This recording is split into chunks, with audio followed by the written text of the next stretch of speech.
hey guys পুনৰ স্বাগতম জনালো মোৰ এটা মিনি ভ্লগলে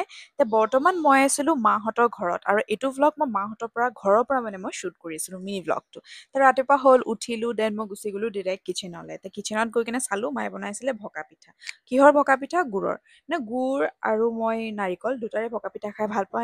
এনেতে মানে মায়ে কৈছিলে আগতে ক'লে তোক তই শ্বুট কৰিব পাৰিলি হয় যিয়ে হওক যিহেতু হৈ গ'ল এতিয়া মই ধুনীয়াকে ভকা পিঠাটো লৈ আহিলো ভকা পিঠা যোনে জানেতো জানে আৰু যোনে নাজানে আপোনালোকে এবাৰ ট্ৰাই কৰিব বহুত টেষ্টি হয় খাবলৈ বহুত ভাল লাগে এইটো বনাইছিলে গুড়ৰ দেন চাহত ধুনীয়াকে ভিজাই কেনে মই ভকা পিঠাটো মুখত লৈ ললো আৰু বহুত ধুনীয়া বনাইছিলে টেষ্টি বনাইছে আৰু মোৰ শাহু মাও ভকা পিঠা বহুত টেষ্টি বনায় লগত মোৰ মাও বহুত টেষ্টি বনায় য়েছ এণ্ড দেন থাকিলে এইটো আম্মাই কি কৰিছিলে মেকৰ লগত অলপ জুৰি আছিলে মেকে জুৰি আছিলে দেন লাঞ্চৰ টাইম হ'ল লাঞ্চত চিকেন আৰু ভাত বনাইছিলে বাট কথাটো কি হ'ল মোৰ ভাত খাবলৈ মন নাছিলে মোৰ খাবলৈ মন আছিলে ধোচা য়েছ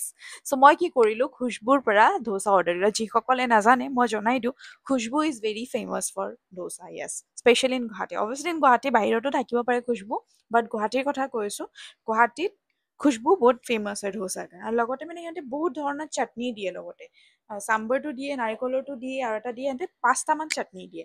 আৰু হৈ গ'ল ফাৰুক যোনে মানে মই মাইকটো অৰ্ডাৰ দিছিলো ফ্লিপকাৰ্টৰ পৰা সি মানে এইটো টেষ্ট কৰি কৰি চাই আছিলে মাইক টেষ্টিং মানে গাইজ এইখিনি আছিলে মোৰ এটা মিনি ব্লগ যদি ভাল লাগিছে